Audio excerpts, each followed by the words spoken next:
প্রিয় দর্শক, বিস্তারিত খবরের শুরুতেই দেখে নেব আজকের 15টা তাজা খবর। শুরুতেই হেডলাইন্স। অন্নপূর্ণার টাকা নিয়ে সুখবর, আগস্টের কিস্তি কবে পাবেন উপভোক্তারা, জানালো সরকার। বেকার ভাতা নিয়ে কমল চিন্তা, যুবশক্তির আবেদন কবে থেকে শুরু, জেনে নিন। রোগ যেন সারতেই চাইছে না, পুলিশ তুলছে 20,000 করে তোলা, বিস্ফোরক দিলীপ। মাত্র 22 বছরের মেয়ে, অভিজিৎ সৌরভদের বিরুদ্ধে পক্সো মামলা চেয়ে থানায় শিলিগুড়ির আইনজীবী। মালদহে ফের টাকার পাহাড়, বাইক থেকে কারি কারি নগদ, মাদক সহ আটক 2। আমাকে নিয়ে আলোচনা কেন হচ্ছে, জল্পনার মাঝে এবার কেন্দ্রীয় মন্ত্রীর বৈঠকে কালীঘাটপন্থী সাংসদ। বিধায়কদের সংখ্যাগরিষ্ঠতা থাকলেও রাজনৈতিক দলই শেষ কথা, বললেন সুপ্রিম কোর্ট। আপনার জন্য আয়ুষ্মান ভারত কবে দেব, সিঙ্গেল বেডের ব্যবস্থাও থাকবে, কারোর সঙ্গে শেয়ার করতে হবে না, বড় কথা অগ্নিমিত্রার। সপ্তম বেতন কমিশনে কত হবে ফিটমেন্ট ফ্যাক্টর, এখন 17,000 টাকা স্যালারি হলে কোথায় পৌঁছবে বেতন, সরকারি কর্মচারীরা জানুন। সময়ের অভাব, বৃদ্ধাশ্রমে মৃত বাবার শেষকৃত্য ভিডিও কলেই দেখলেন মেয়েরা, শুধু পাঠালেন 5,100 টাকা। অফারের আড়ালে গ্রাহকদের সঙ্গে প্রতারণা, ইন্ডিগো, ফিজিক্স ওয়াল্লা সহ 9টি সংস্থাকে জরিমানা কেন্দ্রের। মমতা বন্দ্যোপাধ্যায়কে আর্থিক সাহায্য করবে রাজ্য, দিলীপ ঘোষের মন্তব্য নিয়ে জোর চর্চা। আর চলবে না জালিয়াতি, টিম ইন্ডিয়ার খেলোয়াড়দের লাগাতার চোটে উদ্বিগ্ন হয়ে কড়া পদক্ষেপ বিসিসিআই এর। ফের বাড়ল সোনার দাম, শীঘ্রই কি 2 লক্ষে পৌঁছে যাবে হলুদ ধাতু, দেখুন আজকের রেট। খারিজ হলো গুন্ডা দমন আইন, বিরাট রায় কলকাতা হাইকোর্টের। প্রিয় দর্শক, এতক্ষণ শুনলেন সংবাদ শিরোনাম, এবার আসছে বিস্তারিত খবর নিয়ে। আগস্ট মাসের অন্নপূর্ণা প্রকল্প নিয়ে বড় আপডেট দিল রাজ্য সরকার। যারা প্রকৃত অর্থে এই প্রকল্পের সুবিধাভোগী তাদের আজ সেপ্টেম্বর পর্যন্ত অপেক্ষা করতে হবে না। চলতি মাসে তাদের ব্যাংক অ্যাকাউন্টে 3,000 টাকা পৌঁছে যাবে বলে জানানো হয়েছে। তবে অনলাইনে জমা পড়া আবেদনপত্রে একাধিক অসঙ্গতি ধরা পড়ায় প্রতিটি আবেদন খুঁটিয়ে যাচাইয়ের কাজ শুরু হয়েছে বিডিও স্তরে। সরকারি সূত্রে জানা গিয়েছে, আগামী 15 আগস্টের পর থেকে ধাপে ধাপে যোগ্য উপভোক্তাদের অ্যাকাউন্টে টাকা পাঠানোর প্রক্রিয়া শুরু হবে।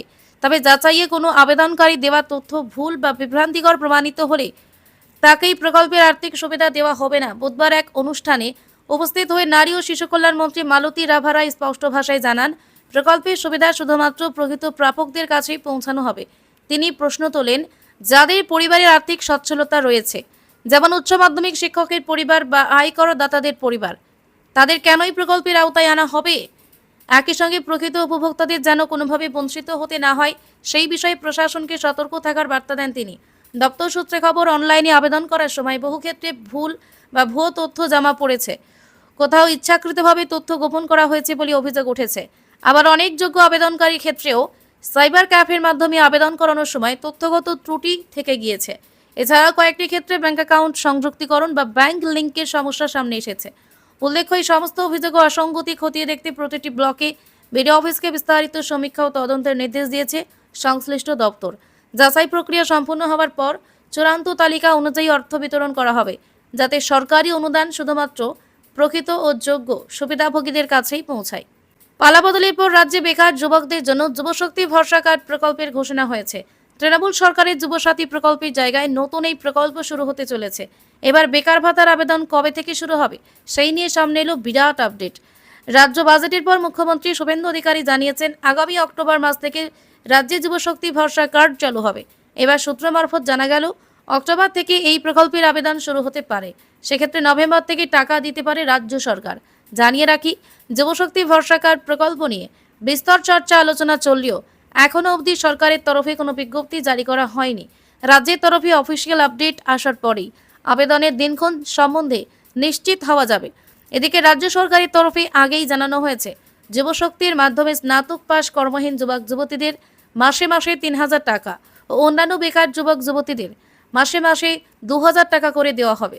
তবে এই প্রকল্পের সুবিধা পাওয়ার ক্ষেত্রে বেশ কিছু শর্ত রয়েছে। যুবশক্তি ভরসা কার্ড প্রকল্পের জন্য আবেদনকারী যুবক যুবতীকে অবশ্যই একজন ভারতীয় নাগরিক ও পশ্চিমবঙ্গের স্থায়ী বাসিন্দা হতে হবে। বয়স হতে হবে 21 থেকে 40 বছরের মধ্যে। পাশাপাশি আবেদনকারীকে সম্পূর্ণ কর্মহীন হতে হবে সহ আরও একাধিক শর্ত রয়েছে, সেগুলো পূরণ করলেই টাকা দেবে সরকার। তৃণমূল আমলে রাজ্যে বেকার যুবক যুবতীদের জন্য যুবসাথী প্রকল্প চালু হয়েছিল। এর মাধ্যমে মাসে মাসে ১,৫০০ টাকা করে দিত তৎকালীন সরকার। বিজেপি ক্ষমতায় আসতেই এই প্রকল্পের নাম বদল করে রাখা হয়েছে যুবশক্তি ভরসা কার্ড। সেই সঙ্গেই বাড়ানো হয়েছে ভাতার পরিমাণ। তোলাবাজি নিয়ে এবার রাজ্যের মন্ত্রী দিলীপ ঘোষের কাঠগড়ায় পুলিশের একাংশ। কৃষকদের কাজের যন্ত্রপাতি রাজ্যে সীমান্ত দিয়ে ঢুকতে চাওয়া হচ্ছে ২০,০০০ টাকা। সরব রাজ্যের পঞ্চায়েত মন্ত্রী। ইতিপূর্বে দলের নেতাকর্মীদের একাংশের বিরুদ্ধে তোলাবাজির অভিযোগ এনে ইতিমধ্যেই সুর চড়িয়েছেন রাজ্যের মন্ত্রী দিলীপ ঘোষ। এবার তাঁর কাঠগড়ায় রাজ্য পুলিশের একাংশ। মন্ত্রীর অভিযোগ, ভিন রাজ্য থেকে এই রাজ্যে কৃষকদের জন্য আসা যন্ত্রপাতি ঢোকার মুখে তোলাবাজি দিতে হচ্ছে। ২০,০০০ টাকা তোলা দিয়ে মেশিন সীমান্ত থেকে নিয়ে আসতে বাধ্য হচ্ছেন কৃষকরা। পুলিশ দাঁড়িয়ে থেকে টাকা তুলছে এজেন্সিও। সে কারণে কৃষকদের কাছে যন্ত্রপাতি হয় অনেক দামে পৌঁছাচ্ছে অথবা সেগুলো পৌঁছাচ্ছেই না। এভাবেই বিস্ফোরক মন্তব্য করলেন রাজ্যের মন্ত্রী। বুধবার বিশ্ব বাংলা কনভেনশন সেন্টারে বিকশিত এক ফুড টেক সামিটে উপস্থিত হয়ে সরাসরি তোলাবাজি নিয়ে সরব হন তিনি। বলেন, রাজ্যের একাংশের যেন এই রোগ সারতেই চাইছে না। তোলাবাজির কারণ কৃষকরা জর্জরিত। বাংলা সীমান্তে নো এন্ট্রি বোর্ড লেগে গিয়েছে। তোলার টাকা না দিলে গাড়ি ঢুকতে দেওয়া হবে না, যে কারণে কৃষকদের কাছে সার থেকে হারভেস্টিং মেশিন সবকিছুই অনেক দেরিতে পৌঁছচ্ছে। তিনি আরও জানান, শুধু পুলিশ নয়, তোলাবাজি করার জন্য দালালরাও যথেষ্ট সক্রিয়। তাদের বিরুদ্ধে কঠোর ব্যবস্থা নিতেই মানুষ বিজেপিকে বেছে নিয়েছে বলে দাবি করেন রাজ্যের কৃষি বিপণন মন্ত্রী দিলীপ ঘোষ। যদিও অনুষ্ঠান থেকে বেরিয়ে রাজ্যের মন্ত্রী বলেন, কারা কারা রাজ্যে সীমান্তগুলোতে দাঁড়িয়ে তোলাবাজি করছে তাদের প্রত্যেকটি চিহ্নিত করা হচ্ছে। কাউকে ছাড়া হবে না, কড়া ব্যবস্থা নেওয়া হবে। মানুষের স্বার্থ যারা বিপন্ন করবে এই সরকার তাদের কোনোভাবেই ছাড় দেবে না। পুলিশের মাধ্যমে ব্যবস্থা নেওয়ার পাশাপাশি রাজ্য প্রশাসনও সেই তোলাবাজ পুলিশের একাংশের বিরুদ্ধে কঠোর ব্যবস্থা নেবে বলেও দাবি করেন রাজ্যের এই প্রবীণ। এবার পক্সো আইনের আওতায় অভিযোগ দায়ের হতে পারে অভিজিৎ দীপকে সৌরভ দাসের বিরুদ্ধে। ককরোচ জনতা পার্টির প্রতিবাদ কর্মসূচিতে বহু বালক বালিকাদেরও দেখা গিয়েছিল। তাদের উপর পুলিশ লাঠি চালিয়েছে এমন অভিযোগ তুলেছেন ককরোচ নেতৃত্ব। এই বিষয়টি উল্লেখ করে সরব হয়েছেন রিঙ্কি চট্টোপাধ্যায় নামে এক আইনজীবী। তার প্রশ্ন, ১২ বছরে মেয়েদের প্রতিবাদ কর্মসূচিতে আনলো কারা? সেই ইস্যুতেই এফআইআর দায়ের করা উচিত বলে আবেদন জানিয়েছেন তিনি। সংবাদ সংস্থা এএনআই সূত্রে খবর, ইতিমধ্যে অভিজিৎ সৌরভদের বিরুদ্ধে 0 এফআইআর দায়ের করার অনুমতি চেয়ে অভিযোগ করেছেন রিঙ্কি। তাঁর কথায়, নিটের প্রশ্ন ফাঁস নিয়ে প্রধানমন্ত্রী নরেন্দ্র মোদী ইনস্টাগ্রামে ভিডিও করেছেন, কুমন্তব্যকারীদের ক্ষমা করেছেন। তারপর অভিজিৎ এবং সৌরভ ভিডিও পোস্ট করে দাবি করেন, 12 বছর বয়সী বাচ্চা মেয়েদের উপর পুলিশ লাঠি চালিয়েছে, সেটার জন্য প্রধানমন্ত্রীকে ক্ষমা চাইতে হবে। আমার প্রশ্ন, 12 বছর বয়সী বাচ্চাকে প্রতিবাদ স্থল পর্যন্ত টেনে আনলো কে? রিঙ্কি সাফ জানিয়েছে, 12 বছর বয়সী বাচ্চাদের সুরক্ষিত জায়গায় রাখা উচিত। ভারতীয় ন্যায় সংহিতা অনুযায়ী শিশুদের প্রতিবাদে যুক্ত করার দায়ে পক্সো আইনে মামলা দায়ের করা উচিত। প্রতিবাদে আয়োজকদের বিরুদ্ধে পক্সো আইনে মামলা দায়েরের অনুমতি চেয়ে ইতিমধ্যে চিঠি দিয়েছেন রিঙ্কি। শিলিগুড়ি সাইবার ক্রাইম থানায় তিনি জানিয়েছেন, ককরোচদের বিরুদ্ধে 0 এফআইআর দায়ের করতে চান।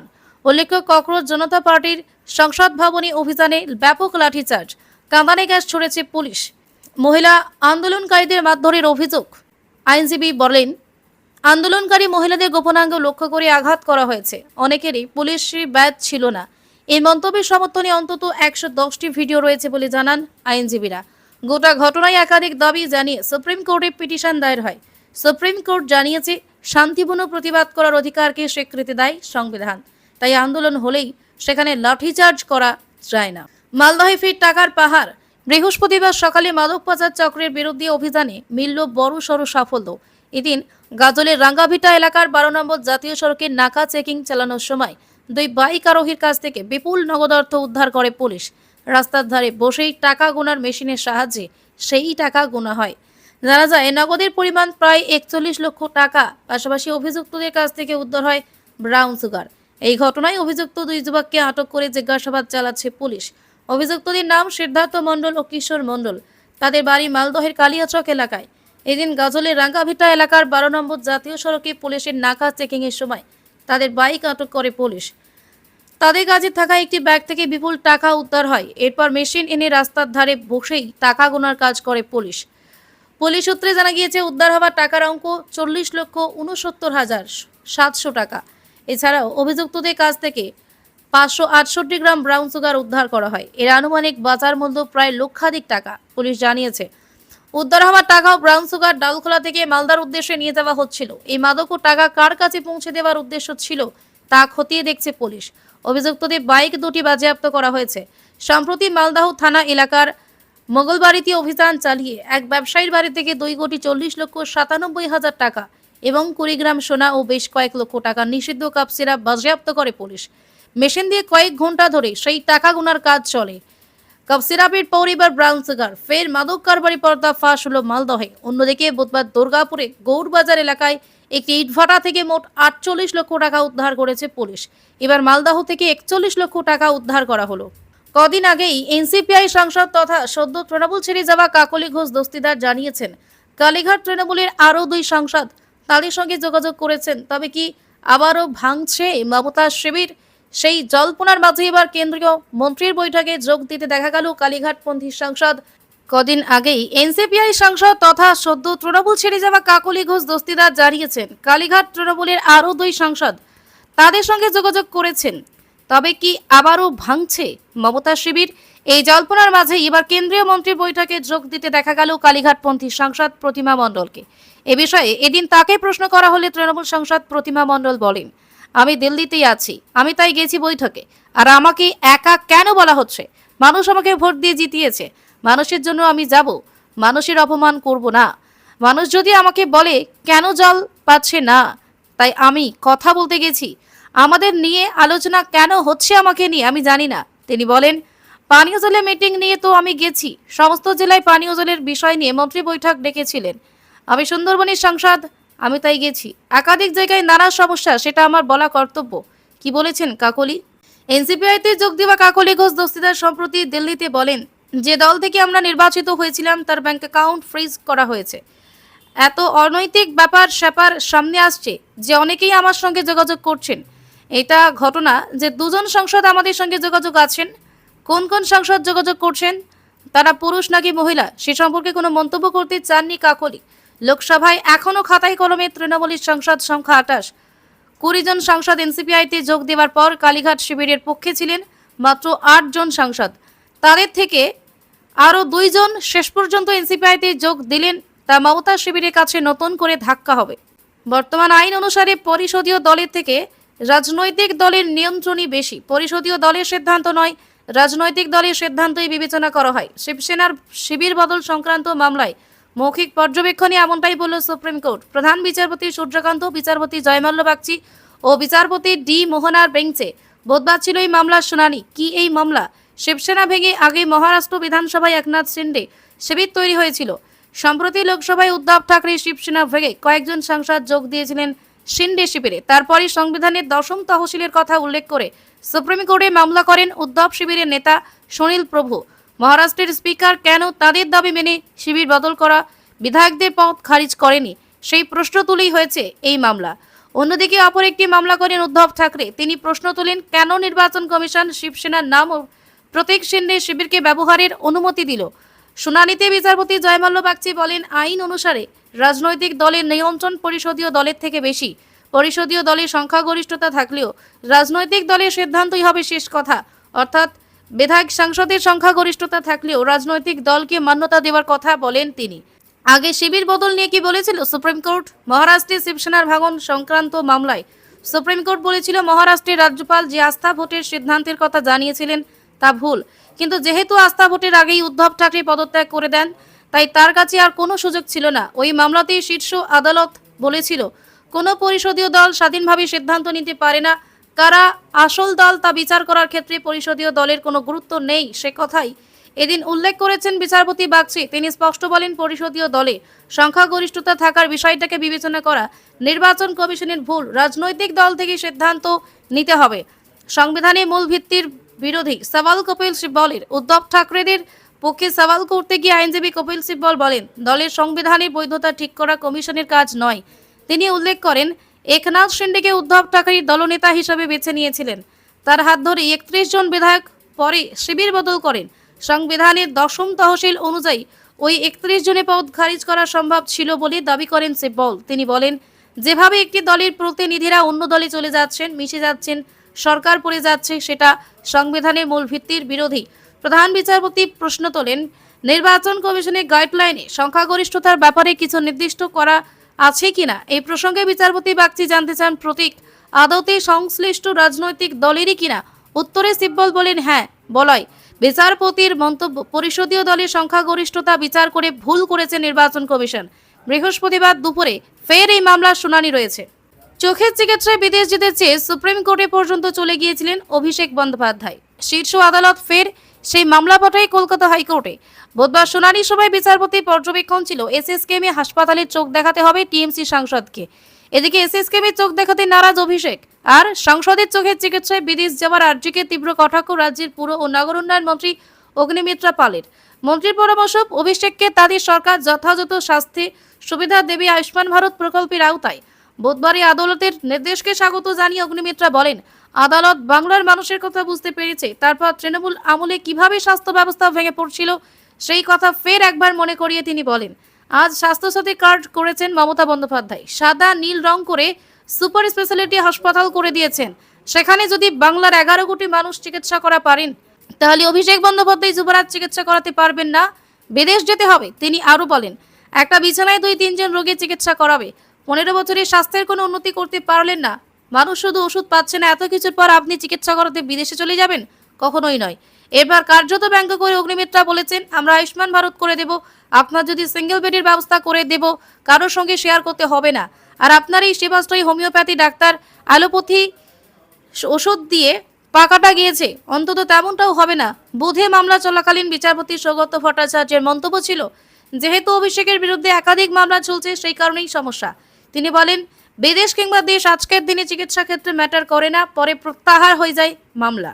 নতুন নিয়ম এবং 2.5% ফিটমেন্ট ফ্যাক্টর কার্যকর হওয়ার ফলে কর্মচারীদের ন্যূনতম মূল বেতন 17,000 টাকা থেকে বেড়ে টাকা হতে পারে। এই নতুন বেতন কমিশনের সম্পর্ক হিসাব জানুন এবং আপনার বেতন স্তর অনুযায়ী আপনার বেতন কতটা বাড়বে তা দেখুন। বিস্তারিত জানতে ক্লিক করুন। পশ্চিমবঙ্গে 7ম বেতন কমিশন গঠন করেছে শুভেন্দু অধিকারী সরকার। নতুন নিয়ম অনুযায়ী রাজ্য সরকারি কর্মচারীদের আর্থিক উন্নয়ন এবং ভবিষ্যৎ সুরক্ষার কথা মাথায় রেখে 7ম বেতন কমিশন কার্যকর হতে চলেছে। স্বভাবতই আলোচনায় উঠে আসছে 7ম বেতন কমিশন কি, এই বেতন কমিশনের আওতায় কতটা বাড়তে পারে স্যালারি, কি আর সুবিধা পাবেন সরকারি কর্মচারীরা। আজ এই প্রতিবেদনে জেনে নেওয়া যাক সব প্রশ্নের উত্তর। 7ম বেতন কমিশন চালু হলে রাজ্যের লক্ষ লক্ষ কর্মচারী ও অবসরপ্রাপ্ত কর্মীরা নতুন করে বেতন বৃদ্ধির আশায় দিন গুনছেন। আগামী দিনে রাজ্যে যখন এই নতুন 7ম বেতন কমিশন বসে তার সুপারিশগুলি চূড়ান্ত করবে, তখন কর্মীদের প্রাপ্ত বেতন থেকে বেসিক পে, মহার্ঘ ভাতা বা ডিএ, গ্র্যাচুইটি থেকে পেনশন, এই নতুন বেতন কাঠামোতে ঠিক কত অঙ্কের বৃদ্ধি হতে পারে, এই নিয়ে ইতিমধ্যে রয়েছে কৌতূহল। বস্তুত চাকরিতে প্রত্যেক কর্মচারী পদোন্নতি এবং উল্লেখযোগ্য বেতন বৃদ্ধির স্বপ্ন দেখেন। বেশ কিছুদিন ধরে পশ্চিমবঙ্গে লক্ষ লক্ষ সরকারি কর্মচারী ও পেনশনভোগীরা 7ম বেতন কমিশনের জন্য অধীর আগ্রহে অপেক্ষা করছেন। এখন অবশেষে তাদের অপেক্ষার অবসান হতে চলেছে, কারণ বাজেট অধিবেশনের ঠিক আগে একটি বড় ঘোষণা করা হয়েছে, যা তাদের মুখে হাসি ফুটিয়েছে। আপনি যদি একজন সরকারি কর্মচারী হন অথবা আপনার পরিবারে কেউ সরকারি চাকরিতে কর্মরত থাকেন, তবে এই খবরটি আপনার পারিবারিক বাজেট এবং সাংসারিক আর্থিক ব্যবস্থার সঙ্গে জড়িত। রাজ্য মন্ত্রিসভার এক গুরুত্বপূর্ণ বৈঠকে 7ম বেতন কমিশন গঠনের অনুমোদন দেওয়া হয়েছে। মন্ত্রিসভার বৈঠকের পর 7ম বেতন কমিশন গঠনের খবর ছড়িয়ে পড়তে কর্মচারীদের মধ্যে নতুন করে আশা ও উত্তেজনা ছড়িয়ে পড়েছে। 7ম বেতন কমিশন বাস্তবায়ন কেবল লক্ষ লক্ষ কর্মরত কর্মচারীদেরই নয়, অবসরপ্রাপ্ত প্রবীণ নাগরিকদেরও পেনশন ও ভাতার উল্লেখযোগ্য বৃদ্ধি ঘটাবে। কর্মচারীদের সবচেয়ে বড় আগ্রহের জায়গা হলো মাস শেষে হাতে পাওয়া মোট বেতন ও পেনশন। পশ্চিমবঙ্গে যদি 7ম বেতন কমিশন তার নিজস্ব মডেলে বা কেন্দ্রীয় হারে কার্যকর হয়, তবে প্রতিটি স্তরে কর্মীর মোট বেতন উল্লেখযোগ্য হারে বৃদ্ধি পাবে। হিসাব অনুযায়ী একজন গ্রুপ ডি বা চতুর্থ শ্রেণীর কর্মীর মোট বেতন বর্তমানের তুলনায় প্রায় 5,000 টাকা থেকে 6,000 টাকা পর্যন্ত বৃদ্ধি পেতে পারে। একইভাবে উচ্চপদস্থ আধিকারিক বা অফিসার পদমর্যাদার কর্মচারীদের ক্ষেত্রে এই বেতন বৃদ্ধির পরিমাণ মাসে 15 থেকে 20,000 টাকা বা তার বেশি হতে পারে। এই বিপুল অঙ্কের বেতন বৃদ্ধি কর্মচারীদের ক্রয় ক্ষমতা অনেকটা বাড়িয়ে তুলবে, যা রাজ্যের সার্বিক অর্থনৈতিক উন্নয়নে পরোক্ষভাবে সাহায্য করবে বলে অর্থনীতিবিদরা মনে করছেন। নতুন পে ম্যাট্রিক্স অনুযায়ী এই বৃদ্ধি এমনভাবে বিন্যস্ত হবে যাতে পদোন্নতির সঙ্গে সঙ্গে আর্থিক লাভের পরিমাণ আরও স্পষ্ট হয়। এই পুরো বিষয়টি নিয়ে সরকার অত্যন্ত ইতিবাচক ও সুনির্দিষ্ট বিবৃতি দিয়েছে।